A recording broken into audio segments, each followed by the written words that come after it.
Today is Friday, November 20th, and welcome to Chatter from the Cheap Seats, the show where we talk about sports, because that's what you do on a sports podcast.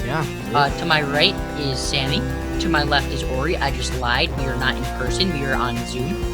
And in the Zoom box, actually, I think it is reversed, what I just said. So switch that, reverse it. But I think it's different for all of us. But yeah, we got a fantastic show lined up for you guys today. A lot of the shooty hoops, a lot of basketball, and some baseball and some football also. We got Ori's Amazon product of the day, so make sure you stay tuned for that. But I had an interesting predicament that happened to me earlier today, boys. what happened? Well, I first of all, I apologize for being rude. Before we get into that, Sammy, how are you doing today? Oh, I'm doing pretty good. Thank you for asking. Thank you for being considerate. You're an empathetic pod. Yes, Empathy pod. Yes. Huge. But not really too much going on over here. A lot of Chicago sports news. Some of it good, some of it bad, some of it controversial. So we'll get into all that later. But it's sports-wise been a very interesting week for Chicago sports. Ori, how you doing? I've been good. Keeping myself He's busy. come back from the dead. Yes. I have come back from the dead. I've been away for too long. I'm sorry. I'm sorry. But I have a funny story that I want to say just before Jack. Ooh, wow. Lots of funny stories. tells his. I have no Story funny pod. stories. I'm sorry, everyone. Yeah, Sammy's just boring. Sammy I is guess just so. boring. That's so true. I'm sorry. I'll give some context. So I take an art class called AP Art History. Anyway, you learn about history of art, and we're learning about. Fascinating. That is hilarious, Ori. Yes, very funny. So we're learning about this specific artist named Giotto. All right. So we had to write a short Wait, poem. named Yoda? Giotto. Oh, I thought you said Yoda. I don't know how you heard Yoda, but I don't- Did you not hear Yoda? I did not hear Yoda. I don't think anything I did. swear you said Yoda. I'm sorry. I promise I That did not. sounded not a lot hear like Yoda. I heard. All right. Anyway, if Jack would not interrupt me, I would like to go on. So I wrote a poem What's about wrong Giotto. with this one? I wrote a poem about Giotto, and it is 6 lines of absolute gloriness. And this is for like an actual class that I submitted it. Would you guys like to hear? I would. Ori the poet. All right, here we go. So it starts off. This is how he ropes us in, folks. He says he's going to tell a funny story, and then 2 seconds later, he's reading poetry to us. No, it's That's how he short. gets you. That's It's- how he gets you. All right. Don't all right. fall for his Tell me- trick. I want some honest. I heard Yoda. My ears perked up, and now I'm listening to poetry. All right, well, it's good poetry. Ready? All right. Giotto could paint a realistic froyo. Cimabue was his teacher, and he taught him well. Giotto made a lot of money from people who were scared to go to hell. If you want to reach him, you probably won't get a response. He was the first painter from the Renaissance. Wow. I think, I'm a musician. Drop. I'm a musician. I can make a beat. And next episode maybe. Oh, yes. I gotta Yes. make a beat, and Ori is going to rap his poem. No, right now, Ori. Let's go. No. I want Sammy's production skills on this. Hey, Come I on, got you. freestyle, let's go. Hey, next episode, that will be the intro. It will be my rap over Sammy's I beat. like that. Okay, well, Let's can I tell my? I don't know what I would part of that love to was. hear your story, Jack. Yeah. Well, all right. Let's hear it. I don't know what part of that was funny, or it was definitely a story. You were 50%. It was a glorious. No, it wasn't. It wasn't even a story. It was a poem. So you were 0 for 2 there, buddy. You're bad Wow, at my- hearing. Jack, very critical of Ori's poem. He's always critical of my Poetry. artistic poetry. Anyway, yeah, I hear your artistic poetry a lot there. Anyway, so my story, a big predicament that I was in All right, was, yeah. as many of you know, Drew Brees is injured and he's going to be out. Finally getting to sports here. We got past the poetry portion of the show. He's going to be out a couple of weeks. So me being the savvy fantasy player I am, picked up Taysom Hill. Now he's projected 18 points, which if you're thinking he's going to be the quarterback, right? It's a solid amount. It's nothing great, nothing good. You probably wouldn't start him because it's an 8-person league. So my starting quarterback is Justin Herbert. But Then you see he's also listed at tight end. So he's listed as a tight end and also a quarterback. So I picked him up. Now I can play him as my tight end. So now I basically have two quarterbacks. I have Justin Herbert, and then I also have Taysom Hill. Projected 18 points for a quarterback, like I said. Nothing special. But for a tight end, I mean, that's a hell of a lot of points. That's like the most out of that. That's more than Kelsey by like 3 points because it's half PPR. And he's playing the Falcons, who are awful fantasy. They give up a ton of fantasy points. So now I basically have two quarterbacks in my lineup. And let's just say my league was big mad. They were thinking about they were trying to force me to drop him, and I'm like, no. Anyone could have picked him up. I just like was smart enough. Jack was I mean, he was on the waiver wire. That's completely legal. I mean, it's weird that like ESPN is letting that happen. Why are they listing him as a tight end? I mean, people take advantage of it. He does take snaps as tight end. But Ori, are you on my side here? Oh, 100%. It's totally legal. If the player's there, I mean, yeah, it's kind of stupid. I'm sure like by next week, if he's, said to be the starting quarterback again, they're going to definitely not let him be a tight end. Yeah. But I mean, hey, take advantage of it. It's not and your also, it's just like they're calling me unethical. They're saying, like, I get it. If someone in my You're league attacking your morals. Someone's triggered. if someone in my league did that, I would be mad. I'd say that's unfair. I'd do everything possible to get that person to not have to be forced to drop Taysom Hill because I want to win. But like at the end of the day, like what I did was completely legal, unethical. It's fantasy football, not politics. Like I don't understand. And I've been dealing with it the entire day. It's been stressing me out all day. And I just feel like I had to get that off my chest. But now I get to unwind. I get to talk to you guys, which is sort of therapy for us here. Yeah. I'm on Thanksgiving break now, so I have 10 relaxing days where I'm just going to sit back, relax, maybe a nice beverage by my side next to a fireplace, maybe reading some Yoda poetry. Who knows? But, that's going to unwind. But let's get into sports here. We had the NBA draft last night, which was huge. Or it wasn't two nights ago. 2 nights ago. Yeah. If you're listening, we're you're listening on Saturday. Friday. It'll be 3 nights, Yeah. So, date pod.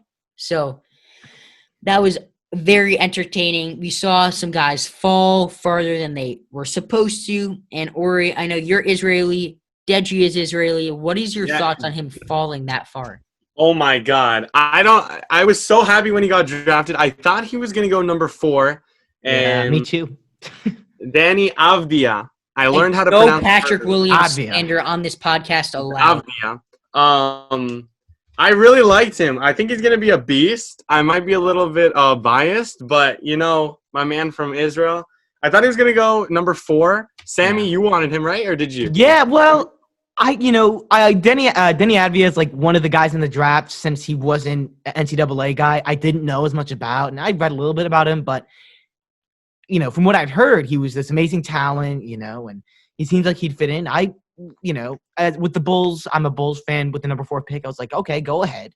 And what the Bulls did instead was draft Patrick Williams. And Bulls camp, the Bulls fans are really hating this move because this is the first draft pick that our new GM, Arturas Karnisovas, it's a very tough name to pronounce. I think I did it okay.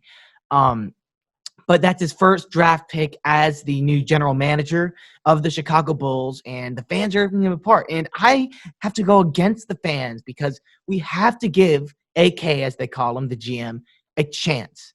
Because what he did in Denver was incredible. He took a garbage team, a team that is a consistent bottom of the league team, and now look at the Nuggets. They're a contender, and they're going to be a contender for a long time because they have some nice young talent. And his draft history, he got Nikola Jokic in a second-round pick.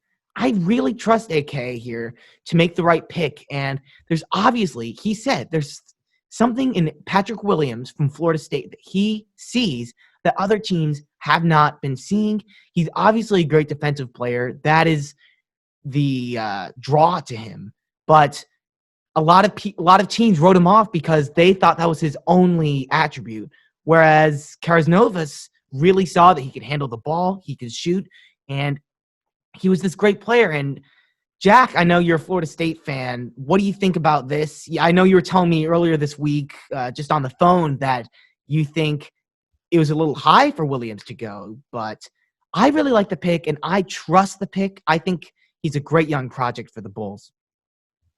Yeah, so first of all, the fans that are crying and fans that are like that upset, like get over it. Like you've seen the guy play half a season of college basketball. He on an FSU He was team, dominant. or in the country, and they're like, he didn't start. Yes, he didn't start, but people have to understand that's Devin- the way it works at FSU. Devin Booker also didn't start in college. Let's just remember that.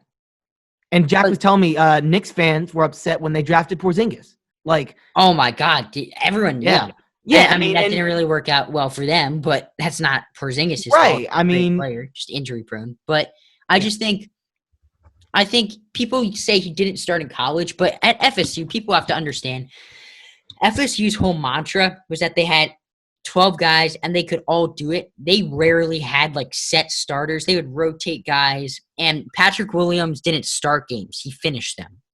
yes, like- exactly. He's a guy, he was better. He was a top 3 player on that team. I don't know if he's better than Vassell or Trent Forrest. He has the potential to be, but I just think he's not as polished. He's not as a prolific scorer as those two. But I mean, he was easily, obviously, one of the best players on the team, Yeah. but he didn't start because Coach Hamilton liked him coming off the bench. Yeah. And that kind of like provide a spark role. So I think that argument's kind of not a good argument. I also think fans have to give time. You know, this guy didn't even play in March Madness. He's an elite defender. He has off the charts athleticism. He's not the best shooter, but that can be developed. His offense is probably what needs the most work. So he is a project. Yeah. He's I a don't project. think he should have gone at number 4. Maybe in the 8 or 9 to 10 range. Yeah, I think but would be a good spot for him. I'm but- going to go ahead and defend this pick just because I think it's the right fit for the Bulls. I think he's, like you said, off the charts athleticism. And when you have a bunch of guys who have hardly played in college due to this shortened season because of COVID-19, you know, you can't look at stats as much because it's like, yeah, but he can't maybe perform in this March Madness setting or this or that. When you have a guy that is as athletic as that, and something that the general manager obviously sees something in, as a Bulls fan, I like the pick and I have faith in the pick, and I'm excited to see what he does and the future of this team. And Ori, I know a lot of people are giving the 76ers credit, and they drafted my man Tyrese Maxey, did they not? Yeah, they did. From Kentucky. Everyone was saying that they had one of the like best drafts. So they got Tyrese Maxey. It was because of a draft pick from OKC. I mean, you can talk about him because I know you love Kentucky. Yeah. Why are so many people? Why do so many people like him so much? Tyrese Maxey is the definition of this explosive guard, and Kentucky has had a lot of these guys come in through the past few years. Example, De'Aaron Fox, and I think they're very similar players. Tyrese Maxey, offensively, is very good at driving the lane, a decent shooter. That's probably the area of his game where he needs most work. Defensively, too. He made a lot of game-saving, game-locking plays, great hands. I really like the pick for the 76ers, and, you know, he's just super talented. And Kentucky, for 11 straight seasons, has had multiple players drafted in the first round. Incredible program, and it goes to show you that they're really one of the best. Just to bring it back to that, as I always like to do. All right. Well, I also want to get your guys' opinions on the top 3 picks. So it went Anthony Edwards to the Timberwolves, Wiseman to the Warriors, and LaMelo Ball, he went to the Hornets. I think the best pick out of these 3 when it comes to fit and value was James Wiseman. That's my opinion because, you know, I feel like the Warriors really needed a big man. He's a really, really good one. Obviously, I mean, widely regarded as the best one out of this draft class easily. Can emerge as one of the favorites for Rookie of the Year. I think he'll be great. So the Timberwolves had an interesting decision. I think they were either going to go Edwards or Ball. They ended up going Edwards. So, Jack, what did you think about that decision? Do you agree, disagree? Give me your thoughts. I do. I think Edwards, he's a prolific talent, transcendent talent. He's a really great player. I think they made the right choice taking him one. I think LaMelo Ball is a bit more of a risk, I would say. I'd say his mechanical Interesting. skills, like Yeah, not a good shooter. shooting skills. Not a good shooter. No, I don't. He's not, but he has the feel for the big shots. You know that when he takes a big shot, he's not going to be scared to take it. Yeah. And I think he can develop his shooting. I'm not really that worried about that, but I do think it's a bigger risk. I think James Wiseman was a great fit for the Warriors because obviously you have Steph. The sad news about Clay, which really sucks. Yeah, it's interesting though. You have a solid front court. You have or back court. You have solid guards. But a guy like Wiseman, who is a big center, 7 feet tall, athletic, he had the potential to go. Like a lot of people thought he was going to go number one at the beginning of the year, but then the whole eligibility thing happened, and it was kind of and also the sad story. I think he definitely could have gotten number one if the Warriors happened to have gotten the number one pick.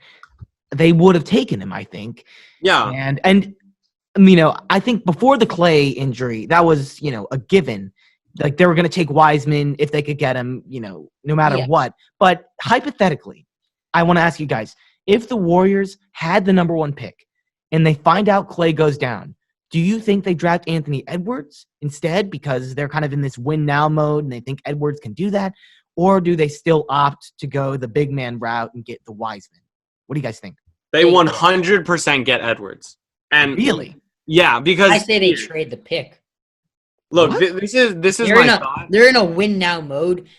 Edwards is a guy where they would either draft Edwards and package him in a deal for a superstar, a ready-made superstar, or they would trade the pick for a solid player. Because you're not. This is their window right now. Wiseman was a really good fit. Maybe they trade back to like 2 or 3 and get Wiseman. I think that's what they would do. I don't know. I think that they should have, or they, I feel like they should, hypothetically, if they knew about the Clay injury, I feel like Edwards would have been the correct choice because, first of all, they're in a win now mode. I mean, Steph Curry, he's not going to be able to play at this level forever. They have a really good core right now. As Jack and Sammy and me, we've said, this team is obviously in win now, and yes, they need a big man, and Wiseman would be a great pick for them. They didn't need it to be great, right? Maybe to put them over the top now, they don't have KD, they would need a great big man. But if they don't have Clay, then I don't think Wiseman puts them back over the top. Whereas Edwards would fill a major role because they can always find a serviceable center. Well, yeah. Getting a guard like Anthony Edwards year one would be incredible for them. And, I mean, you got to think about it. Clay has just torn his Achilles. He tore another one of his leg muscles the year prior. So who knows if he's even going to be a good player when he comes back. I mean either one of those injuries could end a man's career, and he has both of them back-to-back years. So it's heartbreaking for Clay because seriously, I mean, when he's healthy, it's been a while, but when he was healthy, it was just incredible to watch that team and him and Steph especially, and it just breaks your heart because it's like you think he's going to finally get back, to full health, and then he hits another obstacle, and then you start to wonder if he ever will get back to full health. I really hope he does. I'm rooting, as much as I don't like to see the Warriors win championship after championship, I'm rooting for him. I'm rooting for the team because, it's sad to see players go through that for sure. But any other, just before we move on from the draft, any other steals or misses that you guys want to highlight? I don't know. I kind of want to talk about Obi Toppin, maybe. Yeah. I thought that was a great pick by the Knicks. I agree. As the resident Knicks fan, I think a lot of Knicks fans were worried that they were going to trade up and get him, but they didn't have to. So he's a guy, he could win Rookie of the Year right now because he's 22 years old. He's polished. He's uber athletic. We've seen those videos of his dunks. It's crazy, and I think he's a guy. Now, the Knicks do need a point guard. Yeah, well, that's what I'm going to say. He's a stud. I I think was he's a good pick. I was watching Stephen A. and his reaction. I was expecting him. I thought it was a good pick, and I still do. I was expecting Stephen A., the ultra Knicks fan, to be happy with this, but he was very upset because he thought that the need of getting a point guard was very imminent, and he thought that It the was. Knicks should have gotten Tyrese Halliburton, which is It fair. was. It's But fair because Halliburton's very talented and would fit the role. I agree with Jack, and I think the Toppin move was good because not only is he crazy talented, he's already going to be playing at an NBA level because he's one of the older guys in the draft. He's going to sell tickets. He's probably the most exciting player in this draft. I mean, Other than LaMelo. Yeah. I'd even. Oh, I'd make an argument. LaMelo is the most exciting person. In LaMelo is the most exciting player in the draft, hands down. And you know what I like about this pick? Obi Toppin or LaMelo? Obi Toppin. Yeah. This What do you kid is from New York. He understands Oh man. the meaning and the importance of putting on a Knicks jersey. And he understands how important that is. And he understands what Yeah. that means to play in New York and the added responsibility that comes with playing in a place like New York compared to like a place like Charlotte. You know, there's an added responsibility when you play in somewhere like New York. And I think he Yeah. understands that. He loves New York. He's from there. That's his city. And he's going to do whatever it takes to make help the Knicks win. Yeah, it was cool to see when he gets drafted. I mean, you could tell how emotional he is. I think the Knicks was a team he was probably wanting to get drafted to, and he Oh, fell yeah. to the Not Knicks. everyone can handle New York. It's Yeah, not I mean, everyone can handle New York. We've oh, seen and it time and Obi time Toppin again. is perfect though. Whether it's He's- baseball, basketball, football, Sonny Gray, countless examples of players that just can't handle New York. The pressure gets to them. Yeah, I mean it's very interesting. But now I want to move on. NBA, we also have the off season, and it's a weird off season because you only have a month, and then we kick right back into the regular season in December, which I'm very excited for. But off season is quickly starting to heat up. I'm just gonna list some moves that have happened, and then I'm gonna get some of your thoughts on them. So you have Danny Green. This is one of the more recent ones. Danny Green was traded to the Thunder, or he was traded to the Thunder earlier in the week, and then the Thunder traded him to the 76ers for Al Horford. You have Ricky Rubio traded back to the Minnesota Timberwolves. Trevor Ariza, the veteran, traded to the Rockets and then the Pistons, so he's moving all around. Seth Curry to the 76ers for Josh Richardson, who goes to the Mavericks. Drew Holiday to the Bucks for Eric Bledsoe and George Hill. 3 first-round draft picks and 3 draft swaps. Chris Paul to the Suns, probably the biggest trade of the week. And Dennis Schroeder to the Lakers. Now, I want to start with the Chris Paul trade because that is the biggest one. And for a Suns team that missed the playoffs by a hair, Devin Booker had this historic effort, and he was great. Do you think Chris Paul puts them over the top to be a playoff team and maybe even a contender if they can surround them with even more talent? I don't know. I don't know if I totally buy into Chris Paul. I think that, he had an incredible year. He's going to be extremely productive on the Suns. Will he do what he did last season, though? I don't think you can expect I don't think you can He's expect old. him to be that good. And because of that, I'm kind of skeptical. But he will definitely improve this team by a good enough margin with Devin Booker, DeAndre Ayton now. Ayton, man. I mean, DeAndre Ayton's just getting better and better every year. So is Booker. So this Suns team also has a lot of momentum. Obviously, they had that incredible run in the bubble. I think they have everything going for them. This Chris Paul move shows a lot. Not only that, they're looking forward to next season, but they really are in win now mode. They're not getting a young guy. They're getting an older vet that's going to help them win now, or hopefully will help them win now. And I think he will do some things to do that. Will it be enough to make them a legitimate contender? I don't think so. But I definitely feel like they could be 6, 7, 8 seed. I totally agree. Jack, what do you think? Yeah, I think he's a guy that he can control the ball. He's a vet. He's been there, done that. He's a guy, he's not selfish. He can get things done. He's not going to take over a game like he used to. But I think he definitely can still get it done, Yeah, for sure. I like the move because I think the Suns are a team that are looking to contend in a few years, but for now, I think they just want to get into the playoffs, get experience for some of these younger guys. And Chris Paul, I really believe, is going to be the guy to do that because you bring in a veteran presence onto a team with a lot of younger guys, and he's obviously going to help them hopefully reach the playoffs. And I think it's a good move. Another trade, which is not getting as much attention, but I want to bring to light, is this Drew Holiday to the Bucks trade, which a lot of people are saying, the Bucks Moved up a win lot. because Drew Holiday had, this great year. He was really good, and he's 2 great years really. He put up 20 points per game, over 21 points per game in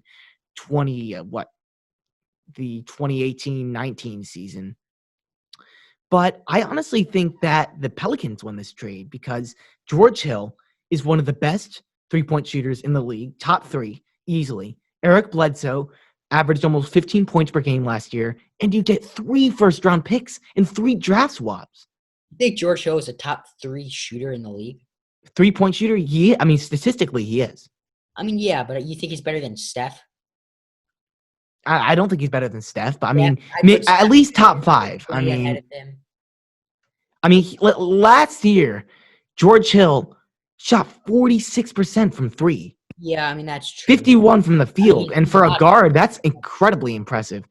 And That's not debatable. I think for the Pelicans, those are some really nice additions because obviously right now, Zion's kind of your guy. Like you already have a guy you can score in the paint, but now you add some guys who could shoot. And I think Drew Holiday was nice, but I think these two could almost fit in better with the scheme that they're going for. And come on, 3 first-round draft picks. I mean, I think they easily win this trade. The Bucks are giving up a lot for a good player, but I don't think it's going to be worth it for them. Any other trades on this list you guys want to mention, talk about? I know Ori, Al Horford's no longer a 76er. What do you think? Yeah, okay. So I was going to kind of talk about the flurries of trades from the 76ers. So we give away Al Horford and Josh Richardson. Josh Richardson, we got him. I was really excited when we acquired him last year, but he didn't quite live up to expectations, didn't play that well. So I understand why we traded him, and we get Seth Curry, who is actually the son-in-law to Doc Rivers, who is now our coach. Fun fact. Oh, yeah, interesting.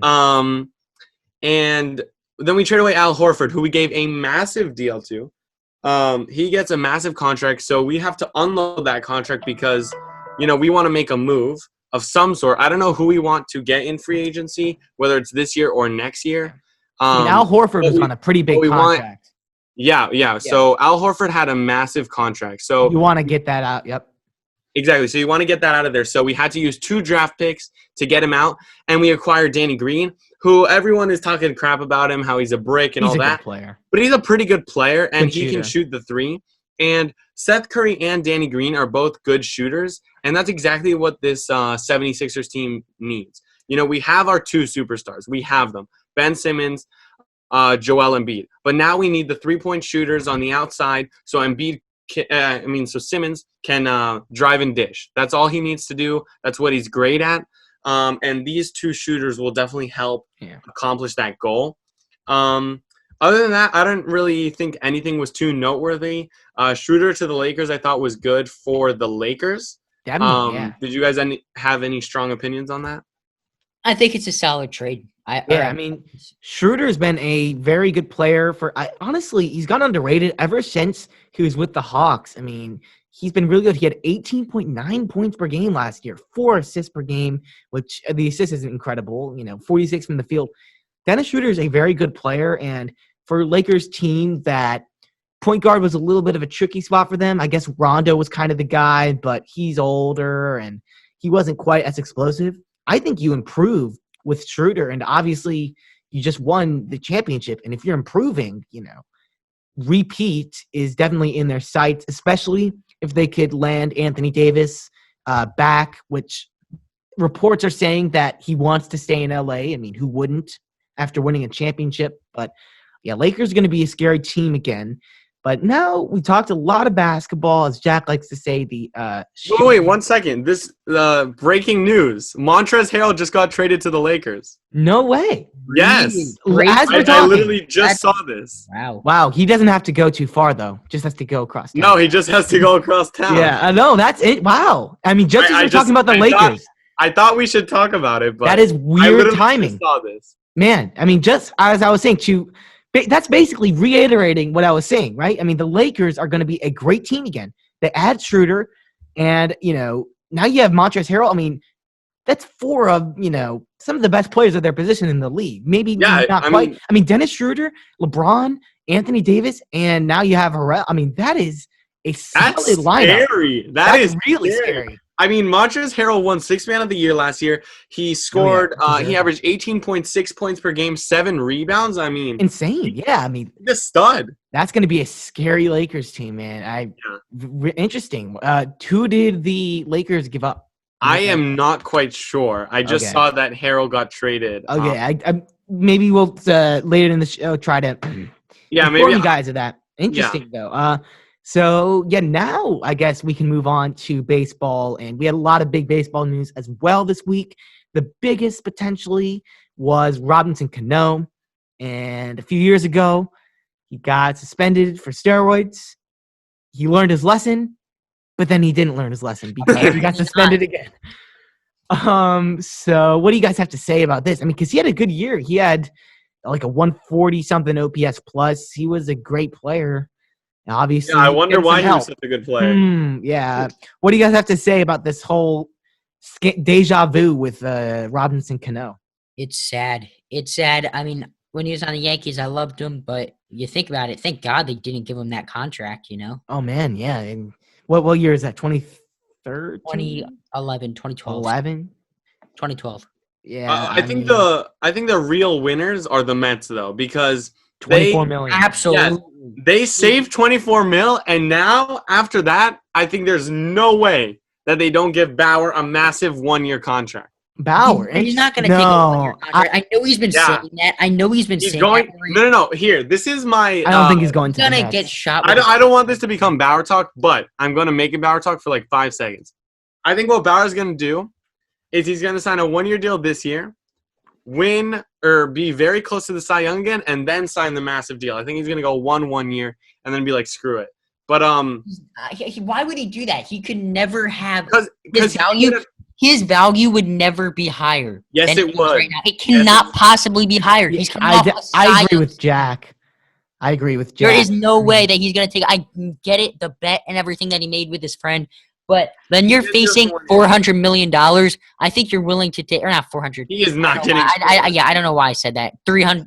I think he'd get 250. Over 300, possibly. He's not getting it more than Cole.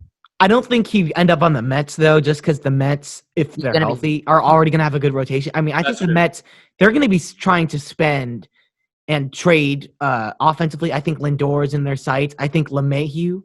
They really want. Stop. They do. They really do, Jack. I can't. No. Look, the Mets do want LeMahieu. That is a fact. That is a reported fact.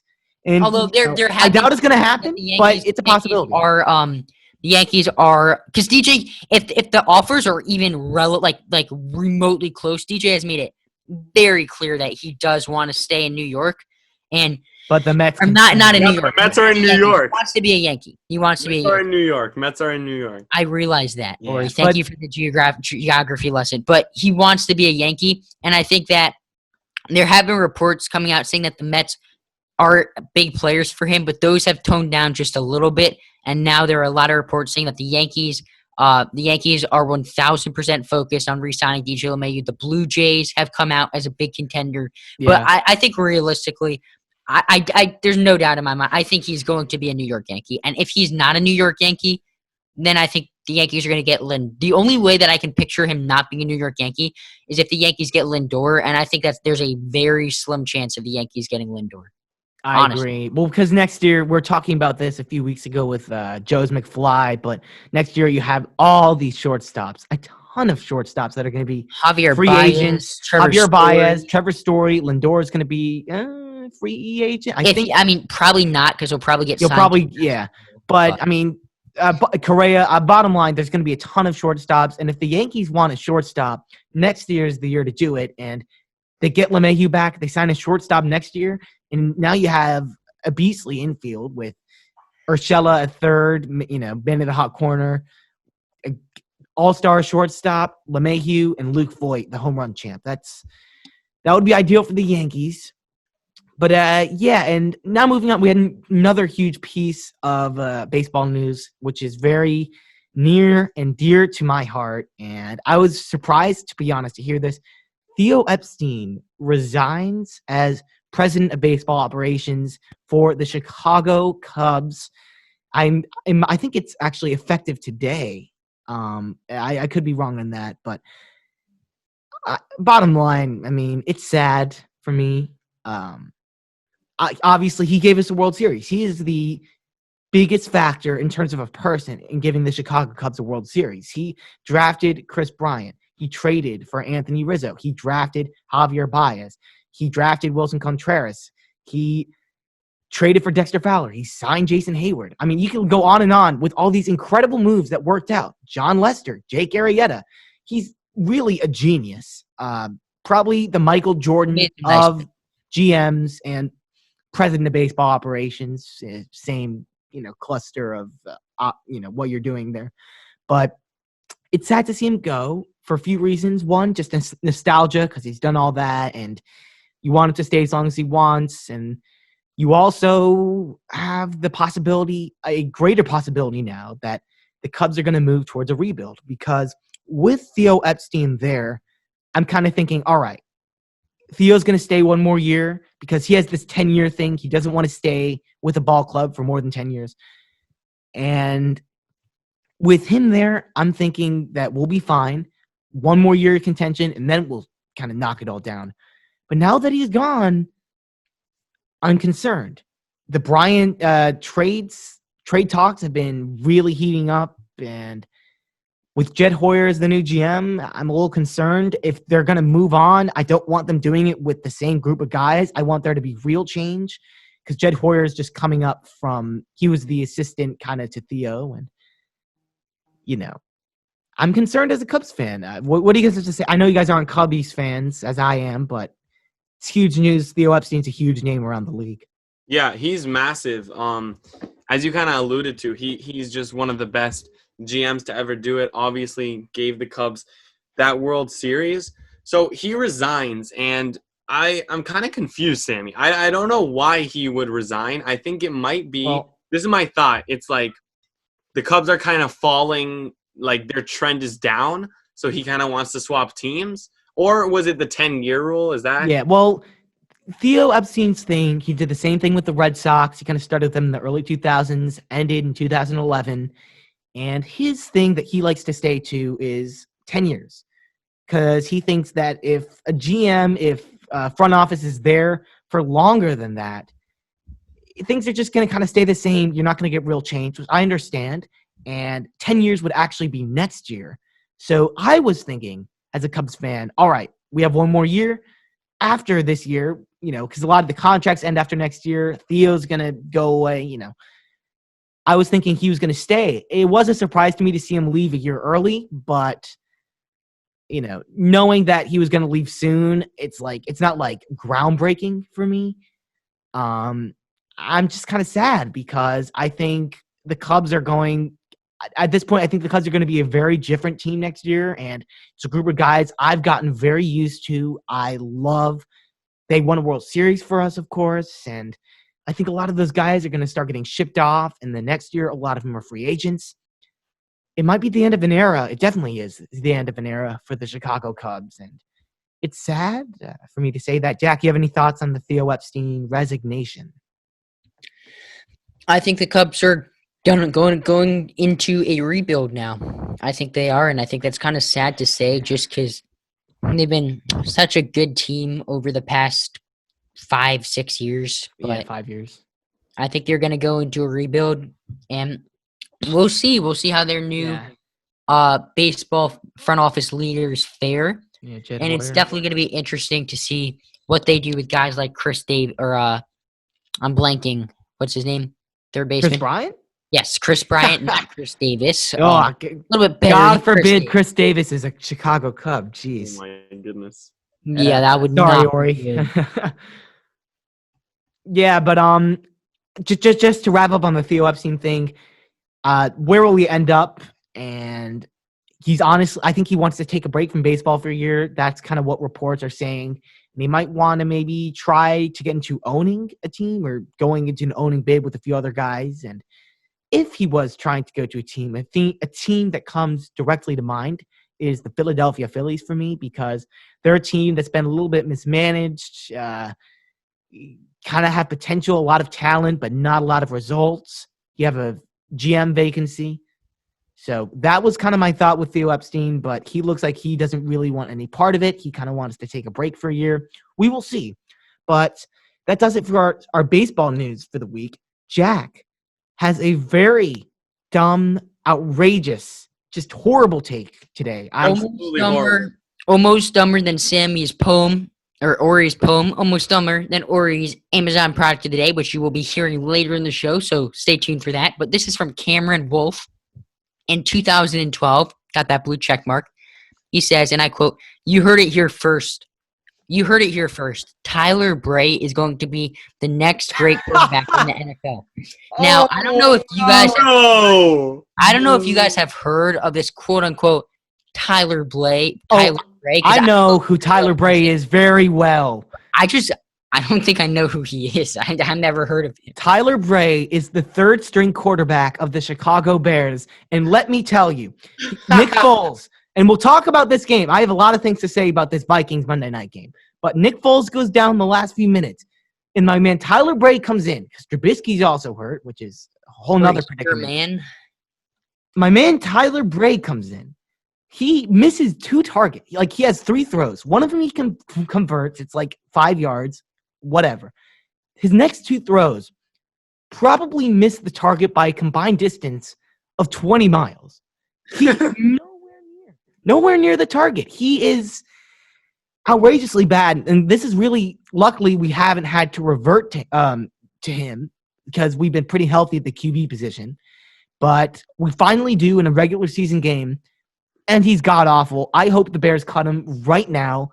And yeah, that is a very dumb take and a funny take, because the one opportunity he gets in the NFL, he overthrows 2 targets by 20 miles. So Tyler Bray, not my friend.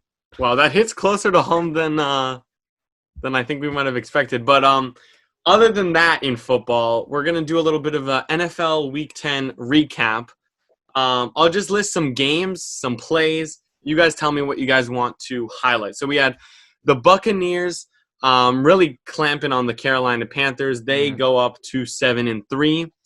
I think we got to talk about the Cardinals and D-Hop just destroying 3 NFL. What a moment! Players. What a moment! What a moment! That's incredible. Yeah, we'll talk about it.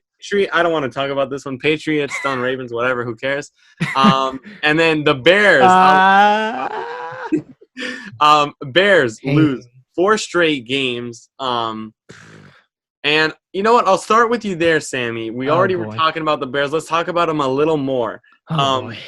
Is there any chance that they redeem this season, scratch back, and maybe make the playoffs? I mean, obviously, I want to say yes. But, like, Monday night was a crucial game, a must-win, because that was after Matt Nagy had given play calling to Bill Lazor. I'm not really sure how to say his name. The offensive coordinator. So I was like, all right, that's a variable we're taking out. Matt Nagy's bad play calling is no longer going to be an issue. Let's see some good offense. And the first drive wasn't that bad. We didn't score. I don't believe we did not score, but we had some nice throws downfield, and I was like, all right, this is how it's supposed to look. The entirety of the rest of the game, we do nothing. We have 2 field goals. That's it. 2 field goals on offense for the rest of the game. 13 points was how many we scored. Cordero Patterson had a kick return, our only touchdown of the game. And Cordero Patterson is probably one of the most valuable players on our team right now. He's been incredible, and one of the best kick returners of all time. And but it's just frustrating. It's like a kick return should not be your only touchdown. I feel like at this point, I would rather bet on us getting a kick return or a punt return than us scoring an offensive touchdown. I mean, Nick Foles was god-awful. I was trying to give him every excuse, but now that he has a different play caller calling the plays, there's no excuse. He's missing easy throws. Because our wide receivers are legitimately good. Allen Robinson is the most targeted in the league, a great fantasy receiver, one of the most talented in the league. Darnell Mooney has had this great rookie year, and he's always open down the field. And Nick Foles is either missing it completely, not throwing there, or he tries to throw downfield to Darnell Mooney, and it's like over his head by 20 feet. It's frustrating because our defense is so good. And I've said time and time and time again, it's just, you have a championship caliber defense, and your offense is the worst in the league. And I really do believe that. Yardage-wise, the only team worse than us is the Jets. We're the worst rushing team in football. In our quarterback situation, Foles is hurt. Trubisky's hurt. They might be back for the next game. Hey, you forgot about your... At this point, Tyler Bray is our starting quarterback. He's amazing, though. Tyler, you heard it here first. Next great quarterback of the NFL, Sammy. Yeah, you heard it on Twitter, bro. Don't even get me started about the O-line. I mean, they had a fine week against Minnesota, but it's like we have to count on something to go right. And the only thing offensively I can count on is the wide receivers getting open. But that doesn't matter if your quarterback can't get the ball to them. The defense has been great. The offense is horrible. I'm very frustrated. I hope we can salvage our season, but I don't think we will. I hate to say all right, that was a little rant from an angry Cubs fan. Angry Bears fan. Not Cubs fan. Bears I am an angry Cubs fan, too. He's also an angry Cubs fan. Angry Bulls fan. He's just an angry Chicago fan right now. I'm very angry. Hey, let's talk about the Ravens, though. Oh, my goodness. Wait. But before we do, all right? Before we do, I just want to point out, at 5-1, you were on your high horse, and I was saying they're fake. I was saying they're fake. I'm just going to say that I was right. You're wrong. You were right. Nick Foles. Let me go on a little Ravens rant right now. Yeah, let's let Ori do his part. I feel like it's necessary because the Ravens have just not been the same this year. Even if we win against the Patriots, we just have not been playing that well. First of all, I want to point out all the injuries. We have like over 15 injuries. Our offensive line is just not the same. We don't have Ronnie Stanley. Marshall Yonda just retired. And I'm pretty sure another one of our starters also got injured. So we don't have an offensive line. And when you don't have an offensive line, it's kind of hard to run. And when you can only run because Lamar Jackson just does not have the ability to read downfield. Everyone blames it on our lack of wide receivers. But no. Marquise Brown gets open downfield. He does. I feel you. And Lamar just checks it down. He just checks it down every time. Hey, at least he doesn't miss him by 20 yards like Nick exactly. Foles. And then sometimes he'll throw it deep and he'll get picked. And I'm like, be better. Like what we said Lamar had to do to really become a solid, even after his MVP season, we said he needs to become a little bit more consistent on the deep throws. And they said that was his focus in the offseason. I could not tell because it was horrible, his performance when throwing down the field. And he doesn't do it often because he's really bad at it. And then on the defensive side, we have so many injuries. Like the injuries are really killing our defense. I'm not going to blame the defense, but the offense is atrocious. We don't have an offensive line. Lamar Jackson does not have the ability or the want to throw it downfield deep to Marquise Brown. And right now, we only have one tight end because Boyle, he had a leg injury that looked horrible. He's out for the season. So when you have one tight end and your whole passing offense is based off triple tight end sets, how are you going to win? You can't do it. That's what the Ravens offense is based off of, and you can't do it anymore. Other than that, against the Patriots specifically, Matt Skura, our center, is the worst center I have ever seen in my entire life. This man missed six snaps that were fumbled or thrown behind him. One was on 1st and 10. We're trying to drive down the field to win the game at the end, and he throws it 18 yards behind Lamar Jackson. We lose 16 yards on the play, and then it's 3rd and 15 after Lamar gets a check down throw, and we have no chance. So if Matt Skura isn't trash, maybe we win that game, but we do not deserve to win because we just have not been playing well, like at all. I'm just sitting back and just listening to you guys rant about You like the Giants, so Hey, Giants are in contention for the division, buddy. I don't know if I can say the same thing about the Ravens. that's fair. The Giants are probably. I mean, weirdly enough, the Bears at 5-5 and the Ravens at 6-3 are both less likely to win their division than the Giants at 2-7. Hey, Danny Dimes, baby. He's not good. He's not good. Oh my God, yeah, but I trust it. I have faith in Daniel Jones. However, I don't think the Giants are going to win the division. But I think we got our coach, and I think just the more experience we can get these players playing meaningful games down the stretch, if they do make the playoffs, even if they lose 50-0, just the experience that the playoff game gives you for next year is invaluable. It's very important. But so yeah, Jack, you're talking about the Giants and their, we're all talking, their possibility of winning the NFC East, and that begs the question. Who is actually going to win the NFC East? Because someone has to do it.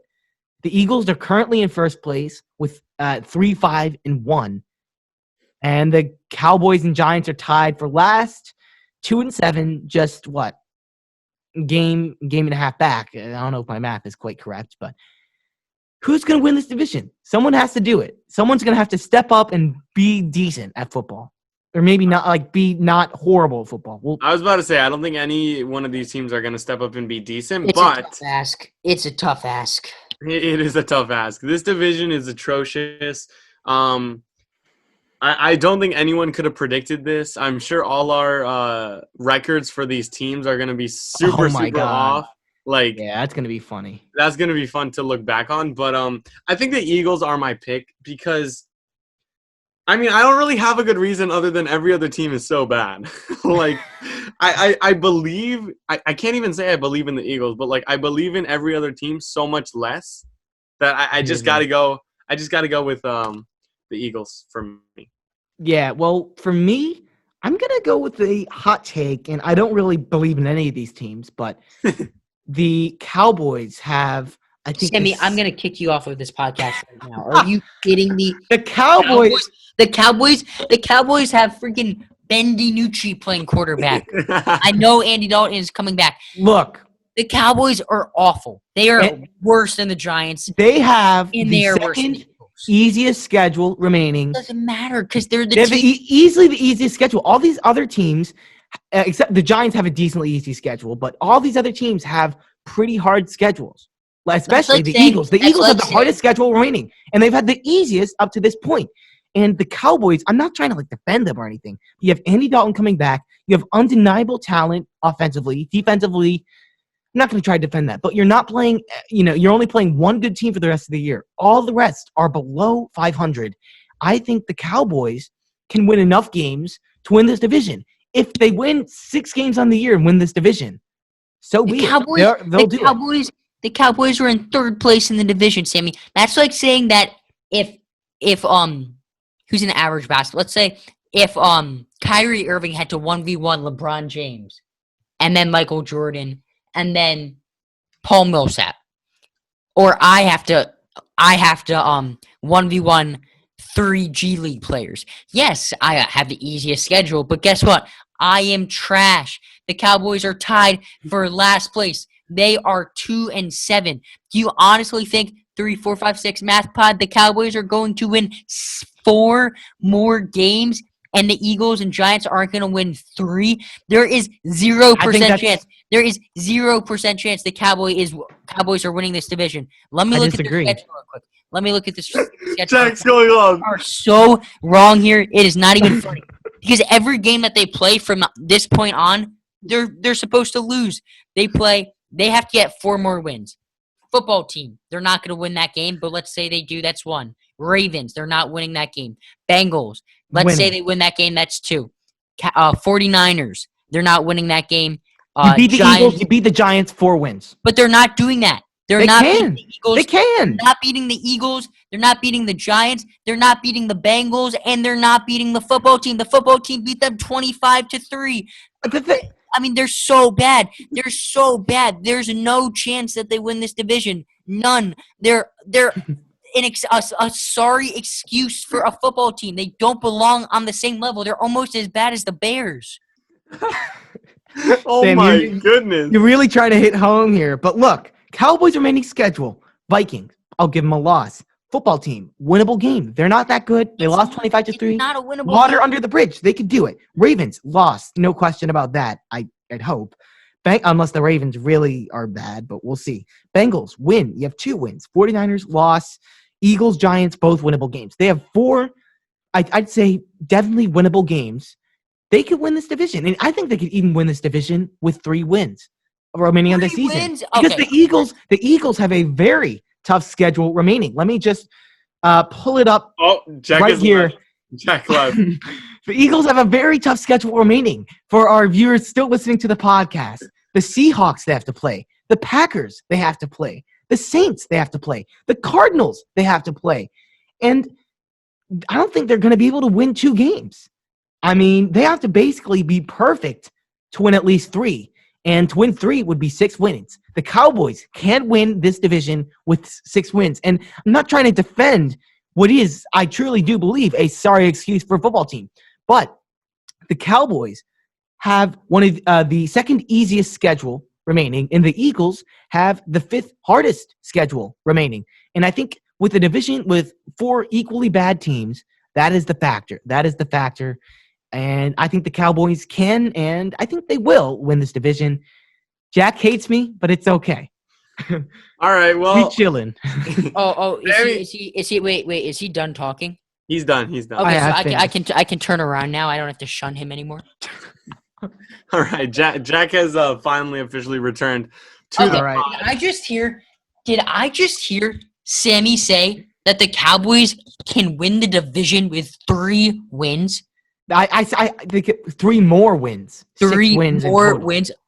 Okay, I thought you said 3 wins. No, But no, I no, mean- no.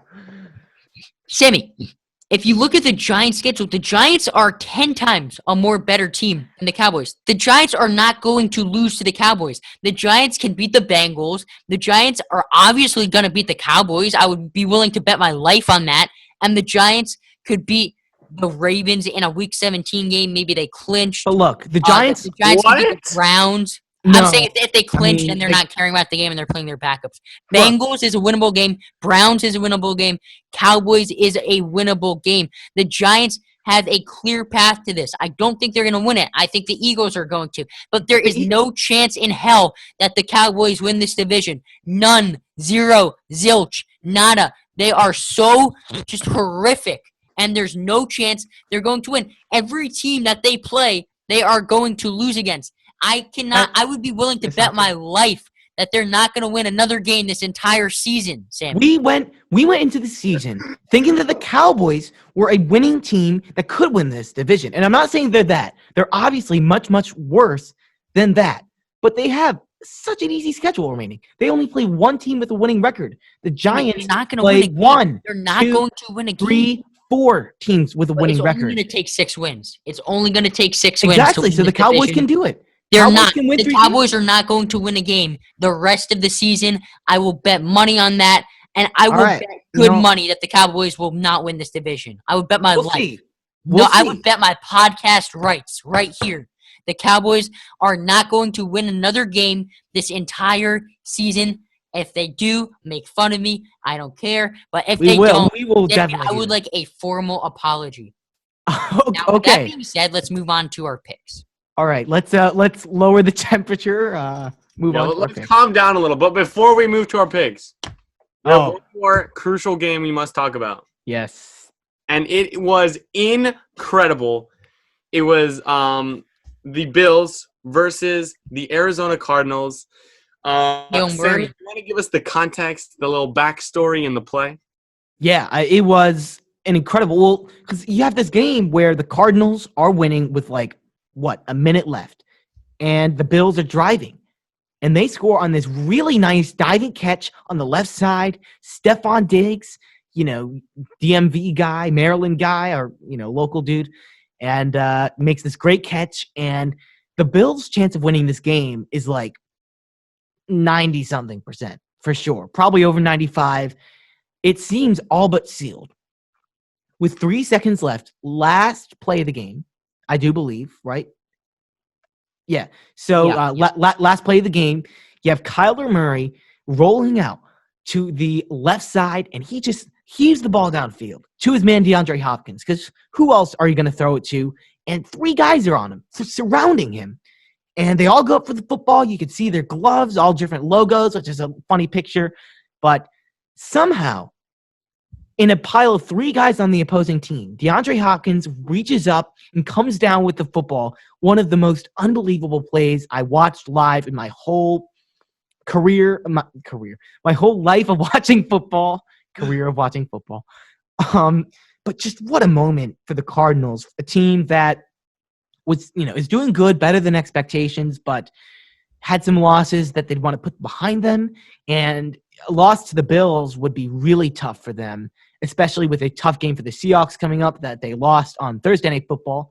But what a catch. And for the Cardinals, it could be a catch that defines their season, gets them into the playoffs. And if you're in the playoffs, anything could happen. So what a moment, though. Yeah, that was it was incredible. On 3 players, DeAndre Hopkins flies up.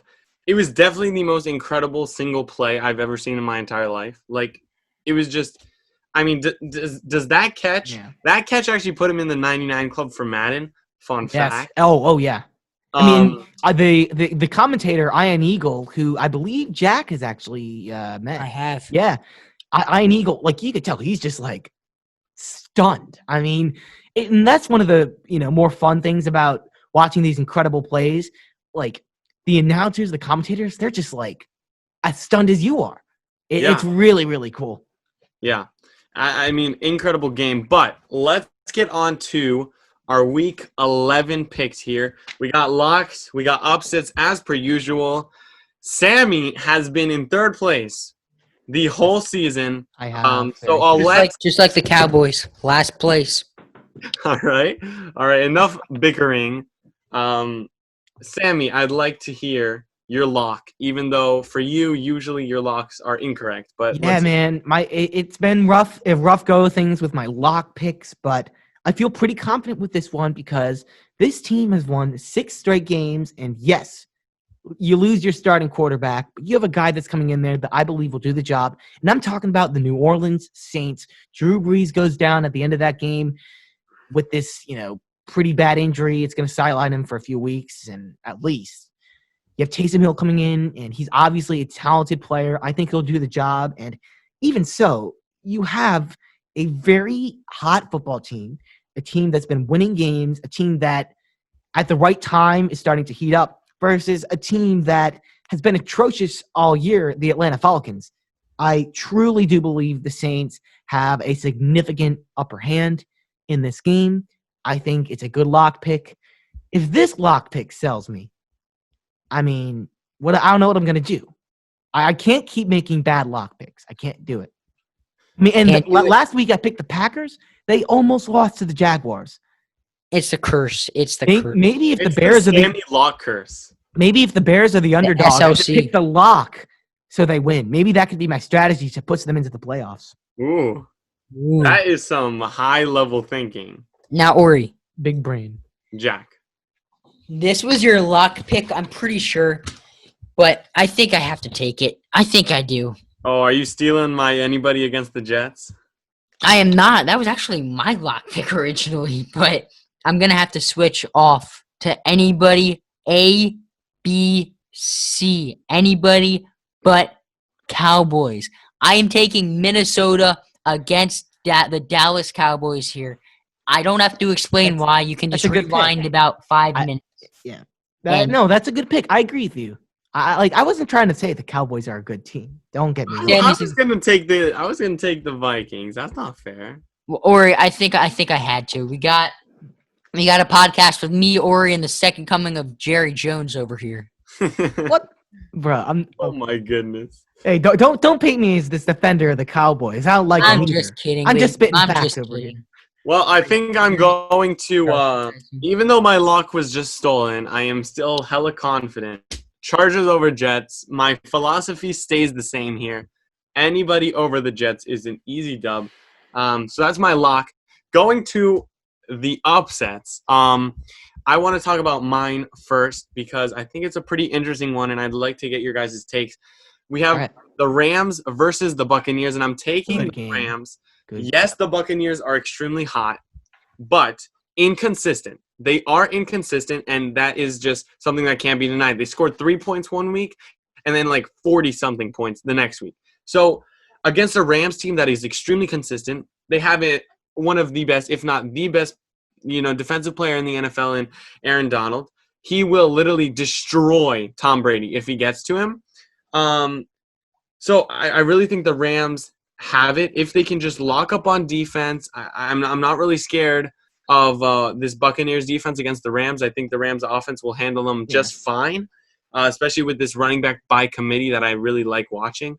So I have the Rams over the Bucs. Jack, what's your upset? Well, boys, it's Jerry Jones here. Now I was told I was supposed to do this podcast. I'm not really sure how a podcast works, so I'm Jerry just gonna Jones joining the pod. with Sammy Krimpstein, and Ori Yahin. So, supposed to make a football pick. I am a brilliant football mind. That's what all my football people told me all the time. I'm a football mind. I'm brilliant. So I'm going to give you guys a good pick. But before I do, Sammy Krimpstein, I have to thank you for being a defender of America's team. I have to thank you for being a defender of the Dallas Cowboys. We them boys, Sammy. We them boys.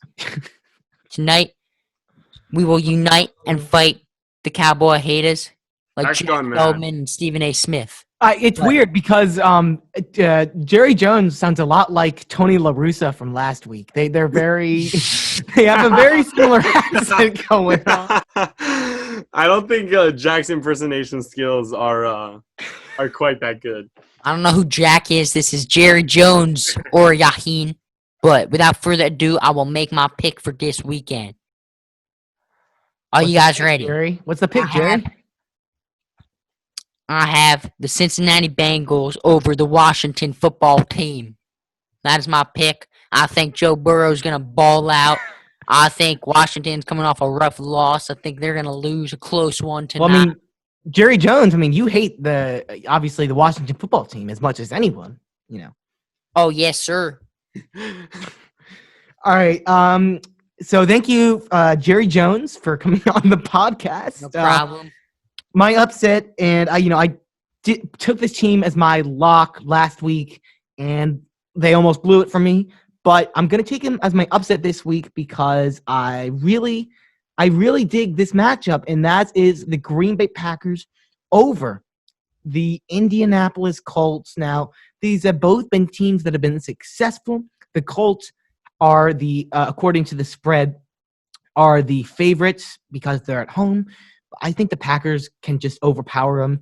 That Colts defense started off hot, but has not been quite as good.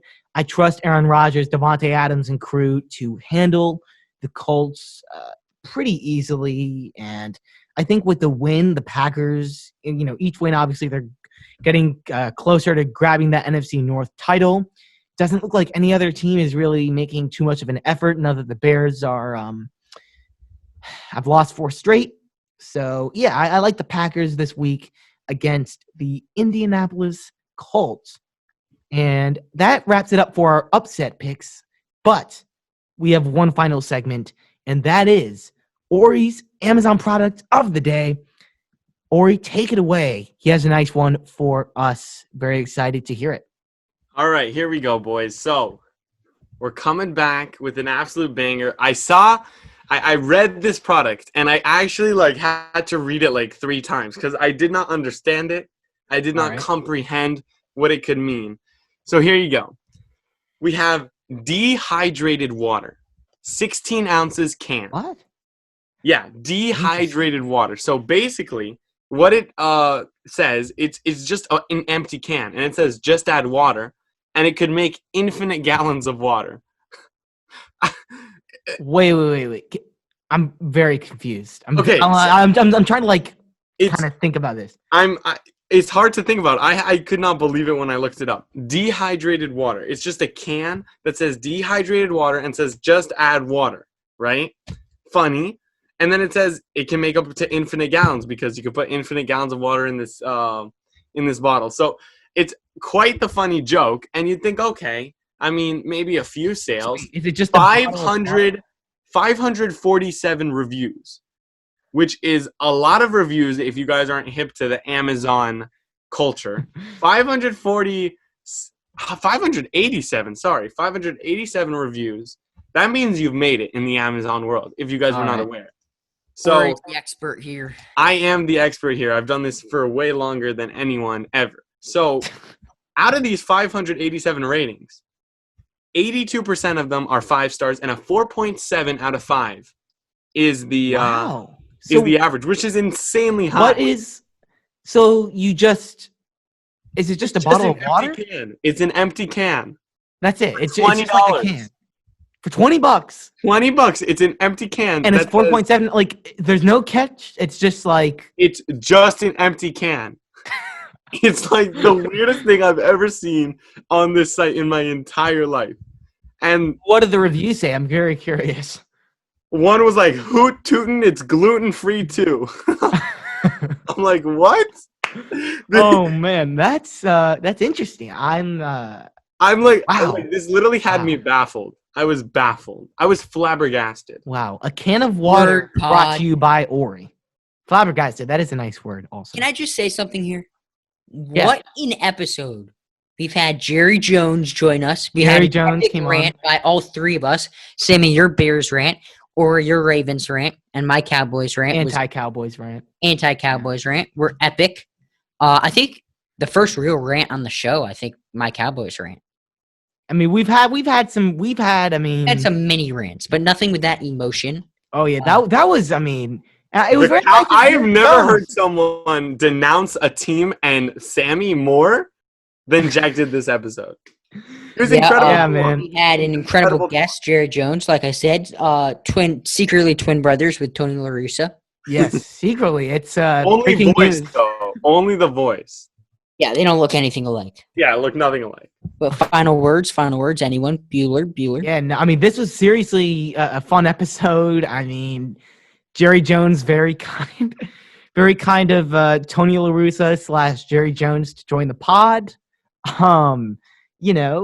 Just fun talking sports with you guys, and I'm sure with off seasons kind of kicking up with NBA and MLB, we'll have a lot of news for you guys. Excited to talk about it, and I'll see you guys later. Have a good one. Ori Yachin. Ori, any last words here? It looks like Ori has. Hello?